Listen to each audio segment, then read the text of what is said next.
Hallo, mein Name ist Tobias Obenteuer, ich bin Drehbuchautor und Regisseur von Asche und wünsche euch jetzt viel Spaß beim Making-of.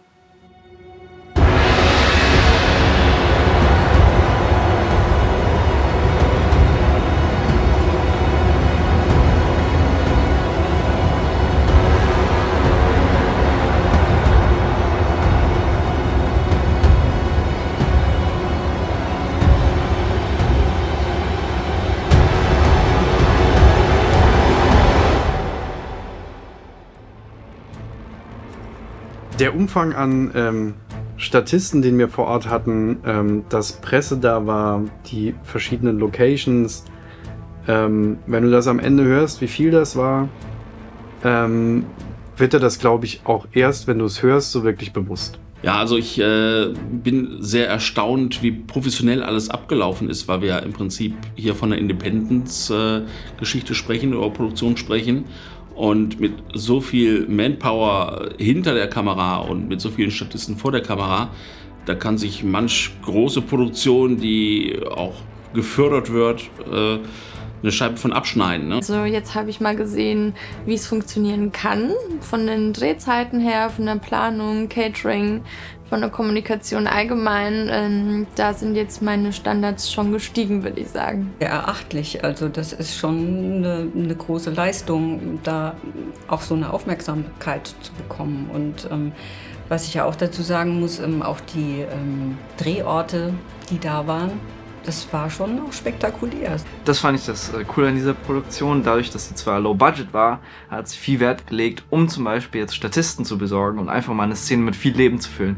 Und da mit über 100 Statisten an einem Ort zu sein im Kino und dann sieht man das noch in der Presse, das ist schon cool. Das sieht man eigentlich selten. Ohne irgendwelche staatlichen Unterstützungen und so weiter, dann ist es schon wirklich beeindruckend, wenn man bedenkt, wie viele Leute daran mitgearbeitet haben, wie viele Locations, wie viele Schauspieler, wie viele Statisten und so weiter. Also da kann ich echt nur sagen, Hut ab. Außer meiner Rolle, die ich in dieser Produktion wieder habe, hat es mich diesmal bewogen, auch als Co-Produzent tätig zu werden. Habe einen 4-stelligen Betrag in die Produktion gesteckt, aus dem einfachen Hintergrund. Ich bin der Meinung, dass auch Independence-Filme hochwertig produziert werden müssen. Und da braucht man aber auch dementsprechende Gelder. Was kann ich dazu beitragen, beziehungsweise finanziell? Welche Möglichkeiten gibt es da, damit quasi die Produktionsfirma von Tobi nochmal ein bisschen Geld in der Kasse hat und aber auch ich was davon habe mit meiner Firma StagePoint. Den Film gäbe es nicht ohne Sponsoren, das muss man ganz klar sagen. Wir hatten mit dem Uwe Keller, mit dem Thomas Beckhaus, die dann sogar co-produziert, Sponsoring betrieben haben, hatten wir natürlich ganz viele Werbepartner auch wieder, für die ich oder die Produktion natürlich auch super dankbar sind. Es hat hier eine kleine, eingefleischte Truppe gemacht, die kein Millionenbudget von Hollywood hat, sondern eben nur Tausende. Und das klingt für den einen viel, ist aber eben in der Filmbranche verpufft so das Geld einfach ganz schnell an so einem Drehtag. Und gerade bei einer Low-Budget-Produktion glaube ich einfach nur viel, viel mehr Wert auf Organisation und Vorbereitung legen.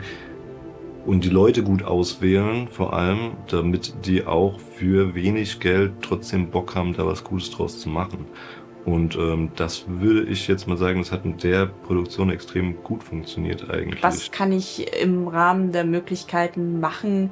Man kann natürlich Hollywood-mäßig sehr, sehr, sehr viel machen, wenn man sehr, sehr viel Geld hat. Aber es funktioniert natürlich auch auf einem kleineren Level, dass man viel rausholen kann, dass man einfach sauber, genau, präzise arbeitet, sich gut abspricht und man gut vorarbeiten kann. Dann funktioniert es natürlich auch auf einem kleineren Level. Tobias macht sich da sehr viele Gedanken, wie er diese Dreharbeiten gestalten will.